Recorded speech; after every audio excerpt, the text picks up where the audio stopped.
Hi, I'm Samantha Williams, and I lead the Be in Motion class for the Betsy Wright Center. And I'm here today to share some movement with you and to remind you that movement can be helpful no matter where you are in your cancer journey. Whether you are a caregiver, have received a diagnosis, are in treatment, or are a survivor, movement is a great way to help us relieve stress, to help boost our mood, and it can also just be a helpful way to send our body the signal of what it is able to do. So the movements I'll share with you today have some different options. You can do as much as you like or as little as you like. You are the expert on your body and how it feels today. So choose what suits you the best, and let's see if we can find a little movement. We might start off just by standing up if it's comfortable and taking a little walk around. If it's comfortable, seated or standing, you can stretch and open the hands as you walk. This can help relieve tension in the arms, and it's a great way to help increase our lymph flow. You can add a little more by reaching the hands up high as you do this. If it's comfortable, just a little stretch and squeeze. And then when you find a comfortable place to move, standing or seated, you might just take a little shake there. It sounds funny, but those little shakes help our body to recalibrate the tension in our muscles, and they can help let go of stress. And then these next movements come from Dr. Paul Lamb and his Tai Chi for Health programs. And you might start by floating the arms up and then tucking your head and chin back slightly. The arms can reach out and your eyes might follow the fingertips as they come down. So we float the arms up and tuck the head and chin back, bringing them out. Eyes might follow fingertips down. This is a great one if you've been looking at a computer or a phone part of the day. It helps realign your head with your spine.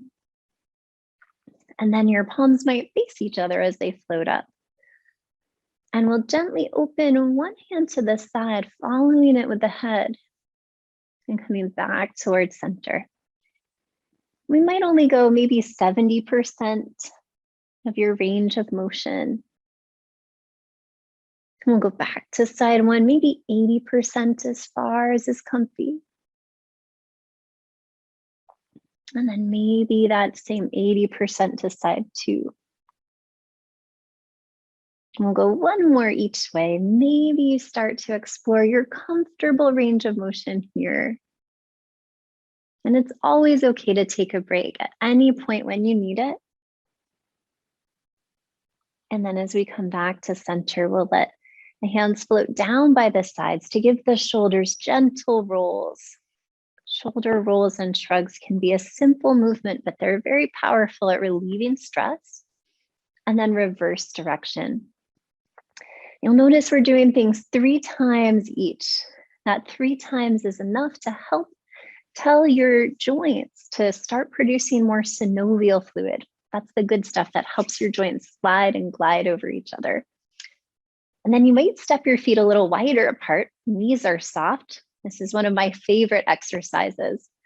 Use an inhale to scoop up, and then an exhale to gently float the arms down.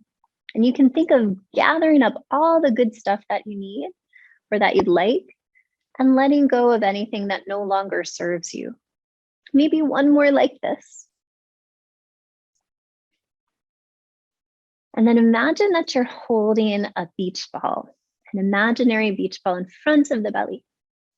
We'll take the bottom palm and start to press it up tall. And then we'll switch the hands. And this one can feel like a brain teaser. And this is something we often bring in class too, are these movements that get our mind and our body working together. Especially for people who've encountered something like cancer or another illness. Sometimes it can feel like your body has betrayed you. And so having this opportunity to get mind and body working together can help sometimes to soothe and repair that connection. We'll take one more here. And then we'll find that imaginary beach ball again. This time we'll keep the spine tall, as if you're balancing a book on your head, and we'll take the ball over just a couple inches to one side. And then we'll switch the hand that's on top and draw across to side 2. Now, you can probably twist further than this, but by going just an inch or 2, this helps us warm some of the deep muscles in the spine. And you can just let your breath flow with these movements. Or if you find you hold your breath, you might exhale as the hands come over and inhale when they switch. And then coming back in towards center. Now we'll warm the hips. So you might try this standing, or we might take just the arm movements if we're seated here. If we're standing, we'll draw the spine tall and send the toes back and the arms forward. And then draw your heel forward and your hands back. So the toes go back, the hands go forward. The heel comes forward, the hands go back. We'll take one more each way, just like this. And then we'll switch sides. Now a side 2, toes go back. Heel comes forward. Toes go back. Heel comes forward. And the foot doesn't have to move very far. These motions help, again, the hip joint to make more of that good synovial fluid to help that joint slide and glide. And then this next movement is lots of fun. You can imagine there's a bird bath in front of you, and you're brushing some dry leaves out of the bird bath. And then you're pressing your hands to the side wall. Brush the bird bath, press to the side wall. And it's okay if these movements aren't perfect. Even finding a little bit of motion has good benefit for mind and body. Let's take one more each way. A brush and a press, and a brush and a press. And then coming back towards center. You can make a gentle fist with your hands. Maybe if there's space, so that you could imagine you were holding something like an egg, so that you're not making a tight fist, something more like a gentle fist. And then if you're standing, we'll shift the weight to tap one foot forward, shifting and tapping one foot. And if you're seated, you can take the same tap if it's comfy. And then we might float one foot up if you'd like to challenge your balance. Maybe a shift and float. Maybe we take a little punch with it. Trying to get the opposite arm going if you can. And if you are lifting the foot, see if you can lower it down more slowly than you lifted it. Can you breathe while you take this motion? Let's go one more each way. And then we'll start to make our way back down, release any tension in the hands. Gentle fist now by the hips. Stepping, and this is called mindful weight transfer. Stepping heel then toe, shift your weight to that foot, shift the weight back and step. Stepping heel toe, shift, shift and step. Heel toe, maybe you bring in a punch with the other hand. So if you're seated and you're not moving the legs, you might take these punches here. Or it's okay to skip the punches and just focus on feeling your weight go toward one foot and the other. If you have a chair or a wall nearby, feel free to rest a hand on the chair or the wall for a little added support. And just notice how it feels to mindfully add the weight to a foot and then to gently take it back off. So often when we walk, we're just moving without any consideration of how we shift our weight. So this can be a really neat exercise that can help us improve our balance and our proprioception, or that's how your brain knows where your body parts are in space without any input from your eyes. There's special nerves that do that. And then go ahead and release any tension from the hands. And then we can rest hands on the low belly. Ladies might rest right hand first, gentlemen might rest left hand first, or you can find what feels most comfortable for you. We'll take toes up and then heel up, giving the ankle a little motion here. And then switching sides when you're ready, same motion, taking the toes up and then the heel up so that your ankle gets a chance to move, to bend and flex here. And switching sides, next we'll roll from the big toe side of the foot to the pinky toe side. And this movement is really neat. You might be familiar with ankle circles, but we found for people who have arthritis, the ankle circles can actually irritate the joint a little bit. And this motion of just rocking from one side to the other seems to be more soothing. So switching sides when you're ready. And again, just a gentle rock from one side, the inner edge of the foot, to the outer edge. And then when you're ready, we'll come back towards center and give everything a nice little shake again, letting go of any tension. And then these next movements help offer a little bit of cardiovascular exercise, or movements that help get the heart and the lungs to work a little bit more so they can gain more strength. You can always, again, go at your own pace. We'll start off with just a gentle march. And if you're seated, you can take a march in your chair as well, or you might just take the arms by the sides, giving them a little motion.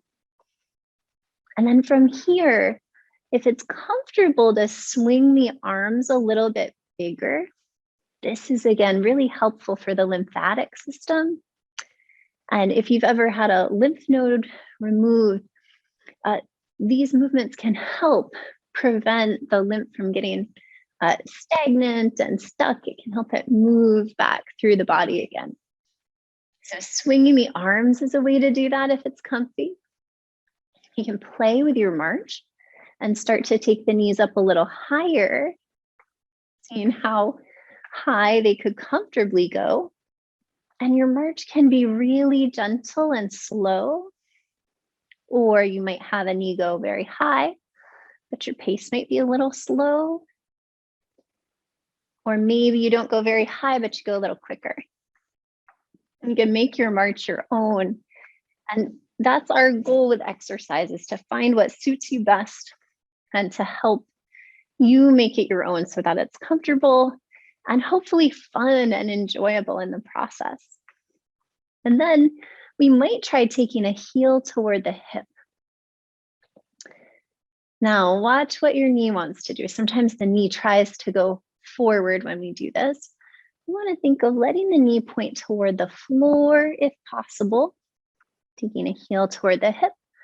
And we might start to row our elbows back with that motion. Can you breathe when you're here? Keeping it where it's comfortable. And again, the heel might lift just a whisker. Or maybe we're even just tapping the toes back.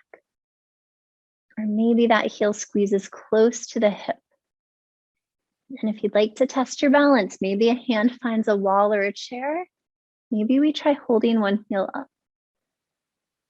And then let's try side two. Nice work. Bring it down, give everything a good shake. And then we might find a chair or a wall for this next movement, which helps, again, boost our balance and helps those proprioceptive nerves tell where our body is in space, helps them communicate more with the brain. So wall or chair might go by your side. We'll step our feet so that the back foot's toes touch the front foot's heels. It would look like this from the side. And you can imagine you're standing on a balance beam. If you have had something like a posterior hip replacement where you shouldn't cross the legs, you can just move that front foot over a little bit so the legs don't quite cross. Maybe you can feel the balance challenge already. You can have a hand on the wall or the chair.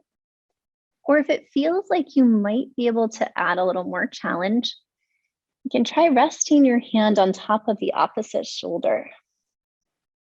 Can you breathe when you're here? And this might be plenty, or if you do want to try a little more challenge, maybe hand goes to wall or chair and you try closing the eyes. Now, when we can't use that visual input to see where things are, that makes the body use those proprioceptive nerves a little more. So this can help us improve our sense of balance. But again, we want to keep it where it's comfy, maybe a hand on a wall or a chair so that we feel safe while we're here. And then when you're ready, we need to switch our feet, bringing that back foot to the front foot to the back. And then we might take again, hand to wall. This can be plenty. Maybe we find top of the opposite shoulder. Maybe we close the eyes.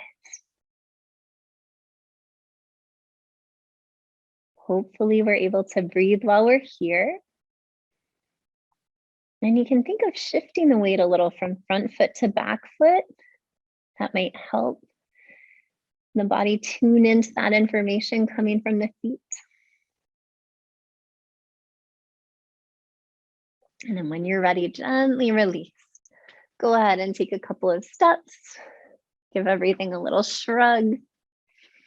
And then to wrap things up for this session, we'll take a few gentle movements to bring in some stretch and help things release and relax. One of my favorites is for the back of the legs. And you can use a table or a wall to rest the hands on.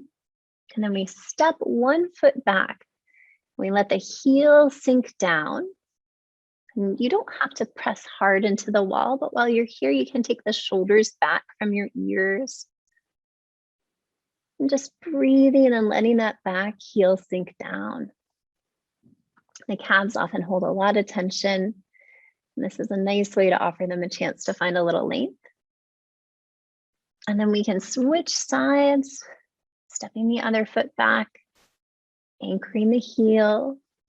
And again, notice your shoulders might try to go up by your ears. See if you can slide your shoulders down the back. Letting the heel anchor, breathing while you're here.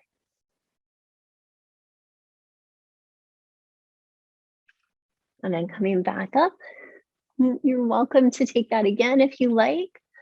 Taking a heel back, shoulders back and down from the ear, back to side one.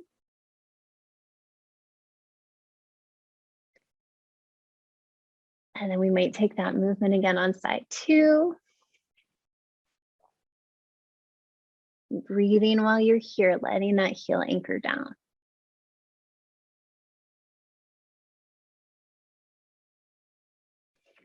And then coming back up to center, one little stretch for the shoulders. Inhale them up by your ears. Exhale, slide them down the back. Inhale, lifting them up. Exhale, sliding them back and down. One more like this. Inhale to lift. Exhale to lower. And then you might go ahead and give yourself a pat on the back or give yourself a hand. You did a great job today, and I hope you enjoyed this session.